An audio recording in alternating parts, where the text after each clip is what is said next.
help you by introducing you to Carlin Koster.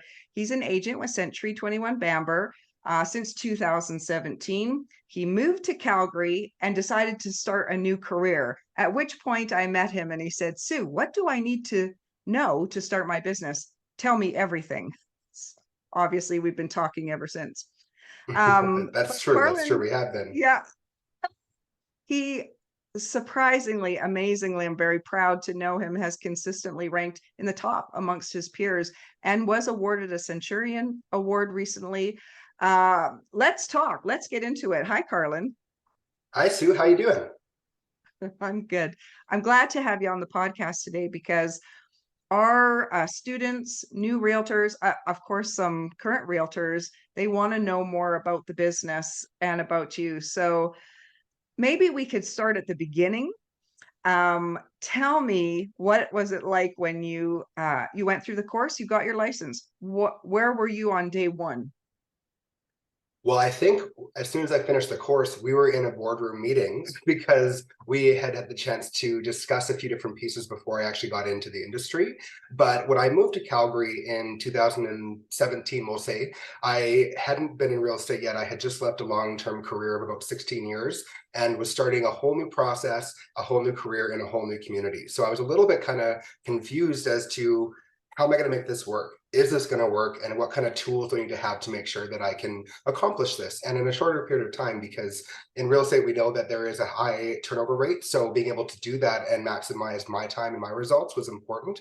So when I did the course, I was pretty lucky because I had the time to go through and treat it like a job. So I did 4 to 5 hours minimally a day, and I did my course in just under 3 months. So I really powered through it. But the one thing that I came out of the course feeling was that I had a really good understanding of the foundations of real estate and what exactly it means to be a realtor from a facilitation standpoint, with things like measurements and house styles and how not to get sued, no pun intended. But Yeah. I didn't quite get the sense that I learned a lot about how to be a professional realtor, and I've heard that from a lot of people that they don't really know what they're supposed to do next.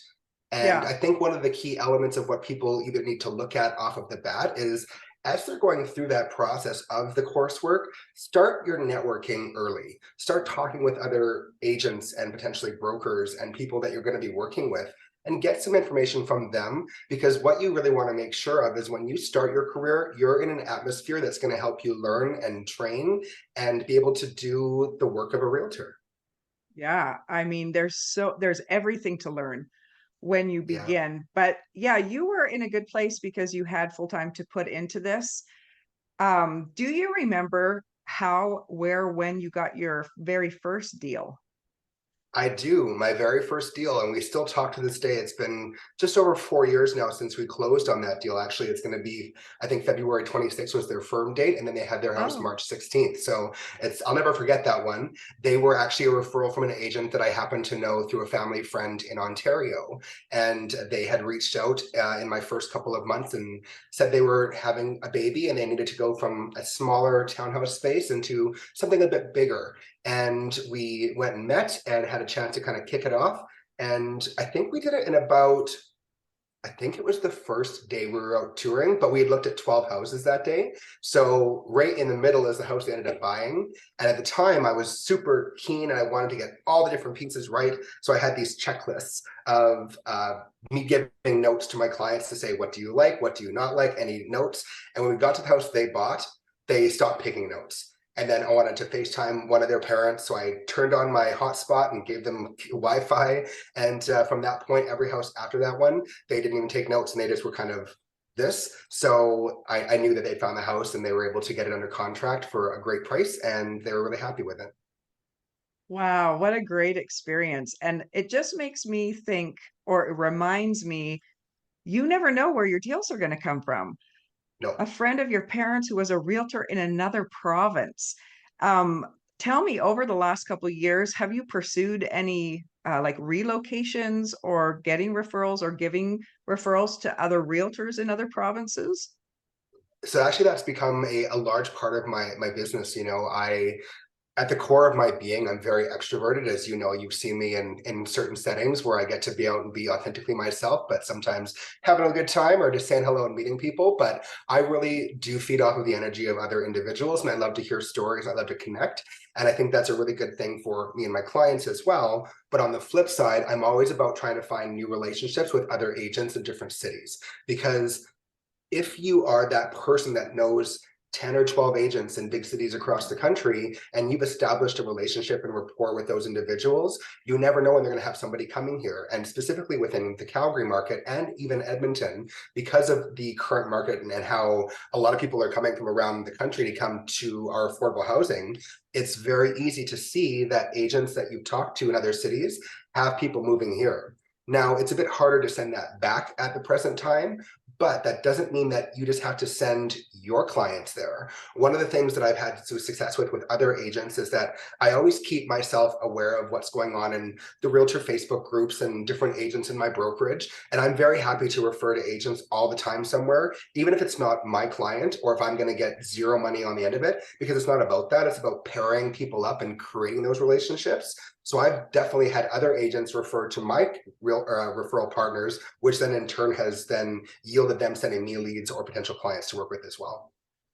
Actually, that, I mean, so ideal. And I've always liked your mindset around you're you're a guy who can refer a guy. You're a person who always can refer a person no matter what industry. Where did that come from? Or where did the idea for that come from?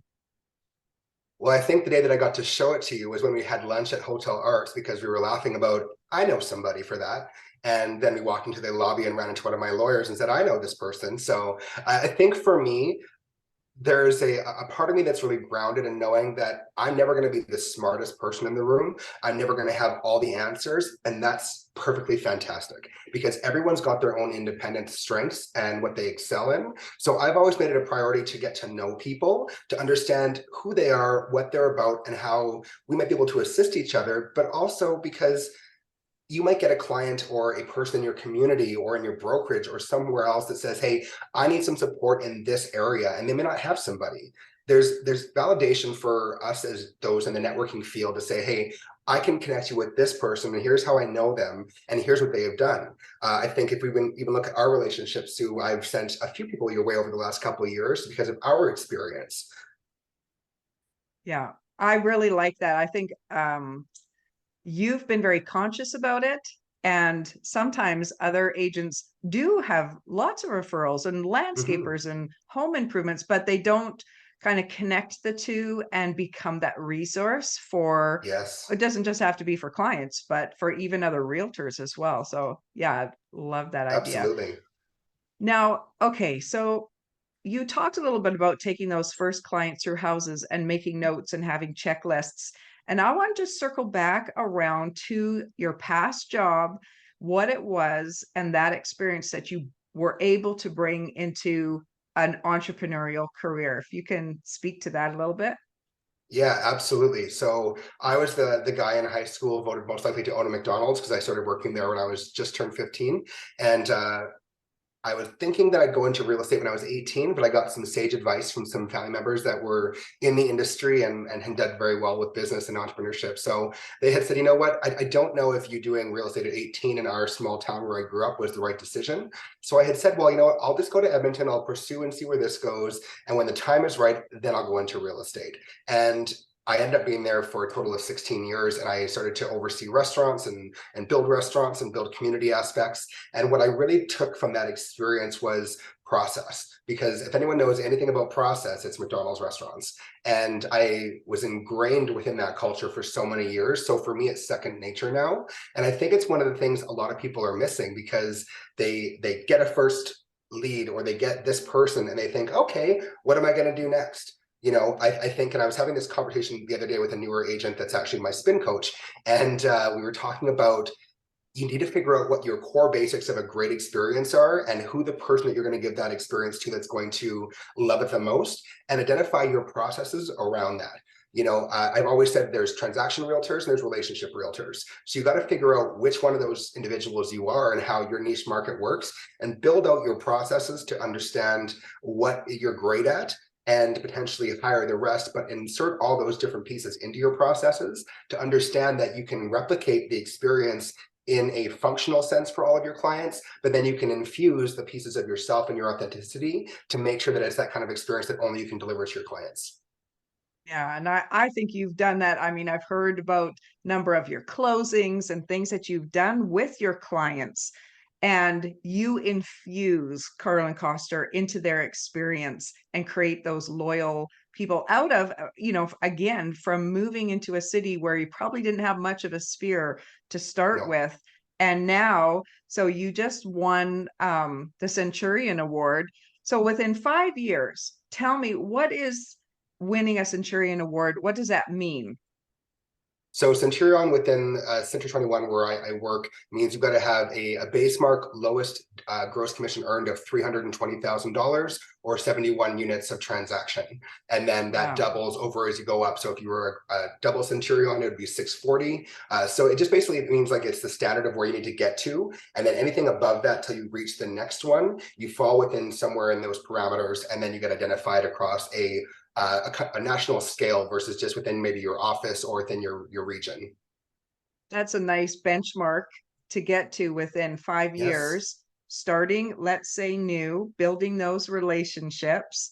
Of course, I congratulated that to you before, yes. but Well, thank you. um, one thing I think you have a bit of a special sauce for is meeting people and making them feel like they're starting a relationship for you right away. And if I go to your Instagram, your social media, I don't see things just about real estate, but I see you talk about yourself with other interests. You're a foodie, you love to travel. Are those purposefully put out there because you're trying to build connections, not just about real estate? Or is that just an overflow of Carlin? Well, I guess it's a little bit of each, and back to my earlier point about whether you're potentially a relationship driven realtor or a transaction driven realtor, whatever you're going to put out to the world on your social media, I really think that it should be a good representation of not only yourself, but what kind of a business you run, and there's going to be agents that are going to have strictly professional social media that are not about themselves. It's more about the houses and the tours and the stats and all of these different pieces. And in those cases, you'll see that the menu that they give you is very specific to only real estate. And for me, that's not just all who I am. And I'm a big believer in you get the best of me, you get the worst of me, you get all of me. And a lot of those pieces that I have on, say, my Instagram are just the things that are common denominators in my life and the things that I talk about, the things that I do, and the things that I really try and excel in. So when I was looking at trying to funnel down into all of my social media that I could do more of, let's be frank. But when I do look at doing it, I wanted to make sure that it wasn't just a spray and pray method. It was, if I'm going to put something onto this grid or into this platform, it's got to speak to the things that I care about. And if it's not within the legend of the things that I'm interested in, it shouldn't be on there. I love how you've married those two together and often say to realtors, like, I was just talking to someone who's been in the business already for 5 years, but she had a couple babies. She's kept up her license, but now she's ready to get more serious about it. Where does she get deals from? Well, they have to come from the relationships that you built. And if you just go, like, I know charity and giving back is big for you, but if you just do that for a year, and say, oh, I gave, to the food bank or whatever, nobody knows, nobody connects with that. But you're coming out of it from a real authentic place of this is what I believe in. This is what I give back to. This is what I love to talk about. So you establish yourself. And I think then other people who might like you as a philanthropist, they might like you on that level, not even thinking about buying or selling with you, but then, Sure. one day you get the opportunity. Absolutely. And I think that one of the best pieces of advice I was given when I first got into real estate is don't walk into a room and tell everyone you're a realtor because they'll just turn their back to you. There is that element of commission breath that gets spoken about. And there is, in some cases, a lower kind of moral belief in what we do. And that is not unfounded with some agents because you're going to have the best and worst in every industry. But when I heard that, I said, you know what, you're right. So I don't even say that I'm a realtor to most people if I meet them. I just say that I work in real estate. And if they take it from that point further and they want to start asking, what do you do within real estate, or how is the market? Then it opens up the door for them to want to have the conversation versus me just trying to throw it at them. Because Yeah. sometimes that happens when you meet someone and you go, oh, like, I'm a realtor. Are you looking to buy or sell? Nothing will turn off a potential client worse than if that's the first line out of your mouth.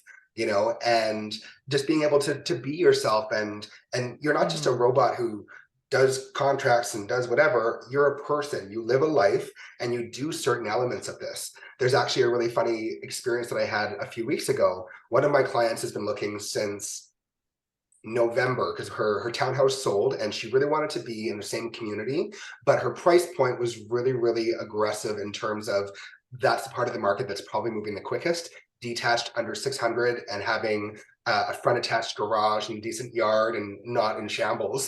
So it was really challenging to try and find the right home for her.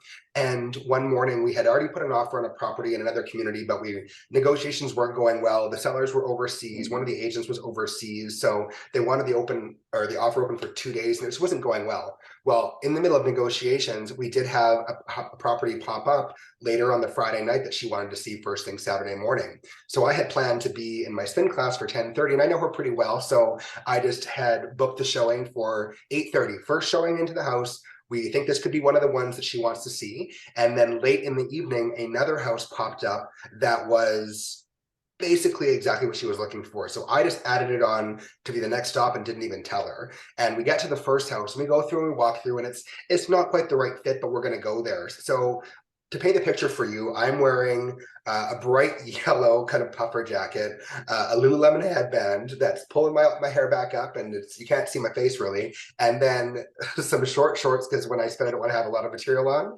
and a tank top and little shoes. And we come out of this house, and there was another agent and his clients waiting to stand there and go in. And he kind of looked at us and said, well, who's the agent here? And I said, well, me. And he made a kind of condescending comment saying, well, very comfortable in front of your clients, aren't we? And I said, well, they don't hire me for my beauty, they hire me for my brain. And my client did this and we walked away. It was just like we're so connected, and it's not about me pulling up in a suit and trying to overshadow you. It's about we build the relationship and we meet each other where we're at. There's days where she would come and her hair's in a side ponytail and she was messy, or I was messy, because sometimes in real estate, you got to jump and you got to get there. And sometimes you don't have time to make yourself look like you're walking off of a $1 million listing. So it was really funny, and it kind of reinforced the fact of when I build my Mm. relationships with my people, they don't really necessarily care about some of the small things. I'm a trusted advisor, and we are in our lives together, and they intertwine in through all of our interests and all the things that we do. We find common ground and we connect at those moments, those pieces. Yeah, what a great story. And it's so true about the judgments that people make, the biases that we have, and Mm-hmm. way to blow them out of the water. And I know you have clients that really like you and appreciate you and stay with you. You're not having to find brand new clients all the time like some agents who don't really Correct. take care, or have different Yeah. mindset. You talked about a good piece of advice that you had gotten when you started by not announcing I'm a realtor. Let me sell, sell, sell. I Mm-hmm. wonder when you look back in hindsight, like when you're thinking of your first year, is there anything that you wish you would have known when you started? If you could go back and tell yourself, I wish I would have known this, that really would have helped me a lot. Get the information for the contact. And we in Canada are very polite, and we're not really as aggressive as some other countries might be when it comes to our industry and how we interact. And sometimes we don't want to bother individuals or people. And there are definitely times where, and even it happened to me last week where I had an open house and the people and I had a great conversation and we left, and I didn't feel very pushy with them because they were very new and they were a little bit skittish. So I didn't ask their information. They have mine, of course, but there's times where if you're thinking like this, I should ask for the information, I should get their contact information, and I should follow up, do that. Because I can tell you, like, got a bag up in my office here of cards and people that I've met over the last 5 years that never contacted me or that I contacted them or it never went anywhere. And sometimes it can be nerve-wracking to try and say, well, I want something from you. So I would say if I could go back and do it all over again, I would still do the same things. I would change the mentality in my mind of asking for versus trying to get.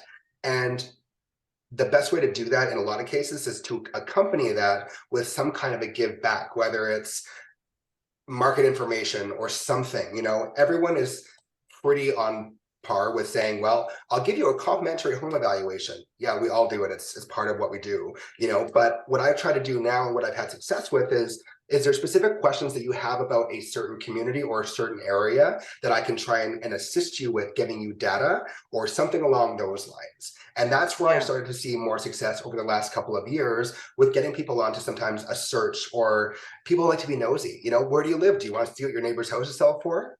Put them onto a prospects report that just shares all the sales. That's where you get a bit more success with getting that information. And I wish that if I'd looked back, I'd done that more successfully in the very beginning.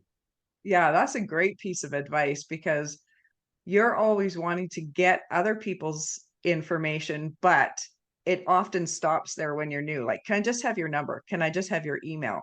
Sure. And also, I might want your service, but I just might not pick up the phone, right Yeah, away.